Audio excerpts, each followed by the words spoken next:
Hello students, आज हम पढ़ेंगे LPG. LPG stand for liberalisation, privatisation and globalisation. उदारीकरण, निजीकरण और वैश्वीकरण। ठीक है, ये इसका निर्माण क्यों किया गया था देखते हैं। India under a new economic policy approach international bank for development of country के डेवलपमेंट के लिए इंडिया किसके लिए अप्रोच करी थी? इंटरनेशनल बैंक के लिए।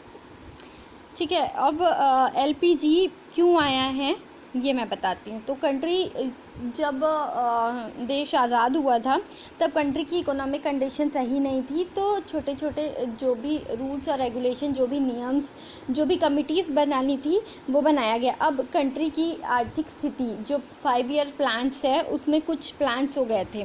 ठीक है, तो आर्थिक स्थिति सुधर गई थी, एग्रीकल्चर में सुधार हुआ था, इंडस्ट्री अच्छे लोग जो है एंड अच्छे एंटरप्रीनियर बन रहे थे, तो इसलिए उनको और इनकरेज करने के लिए एलपीजी आया। ये आया था 1991 के आसपास।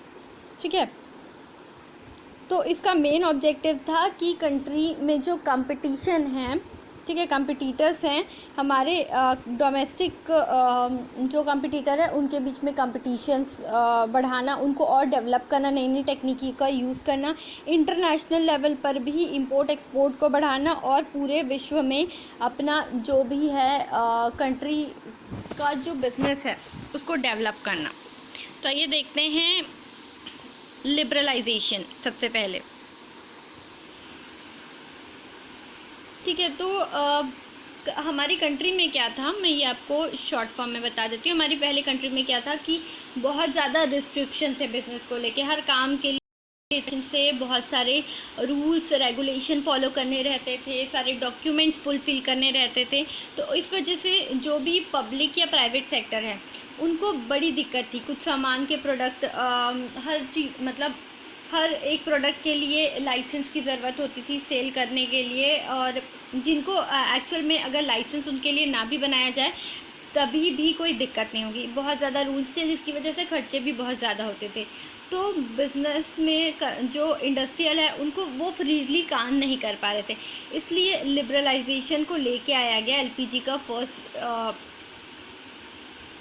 जो है काम ये है कि लिबरलाइजेशन लाना, जितने भी बहुत ज़्यादा रिस्ट्रिक्शन थे उनको हटाया गया, प्राइवेट सेक्टर को एक्सपेंड किया गया, और जहाँ ज़रूरत है सिर्फ वहीं पे लाइसेंस को कंपलसरी कर दिया गया, रिस्ट्रिक्शंस को कंपलसरी कर दिया गया। देखो इसके objective: increase competition among domestic industry, ठीक है, to encourage foreign trade with other country with regulated import export, ठीक है, enhancement of foreign capital and technology to expand global market to foreigners of the country, to diminish the डेब्ट burden of our country.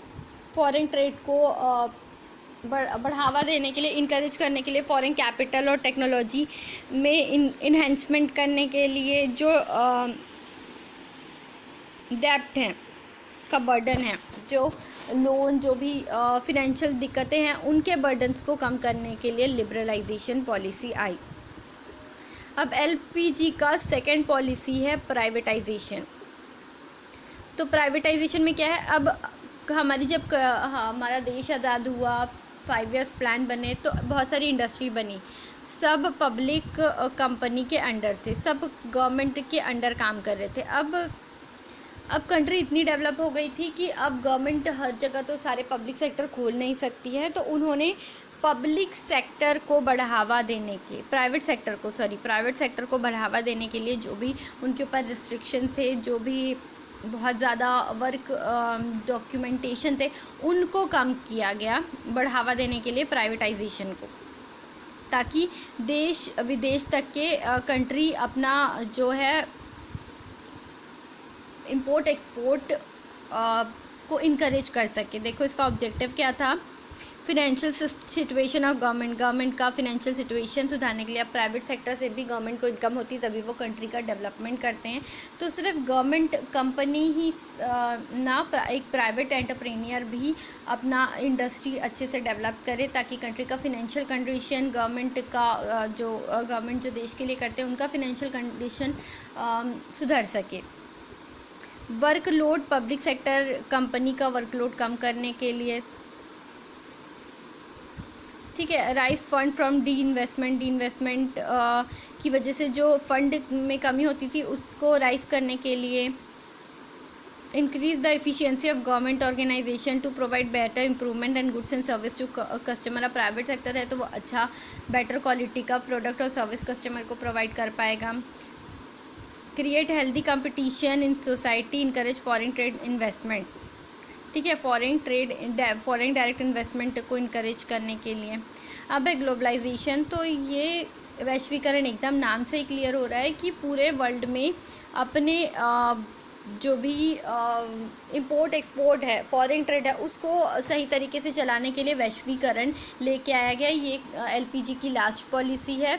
इसको public और private sector दोनों को बढ़ावा दिया गया इसमें, ताकि वो जो भी रिस्ट्रिक्शन थे फॉरेन ट्रेड को लेके, इंपोर्ट और एक्सपोर्ट करने के लिए बहुत ज़्यादा रिस्ट्रिक्शन थे, बहुत सारे डॉक्यूमेंट्स पास करने रहते हैं, थे बहुत ज़्यादा टैक्स रेट, ठीक है, था। उन सब को कम करके, उन डॉक्यूमेंटेशन, उन रिस्ट्रिक्शन को कम करके ग्लोबलाइजेशन को एलपीजी में बढ़ावा दिया गया।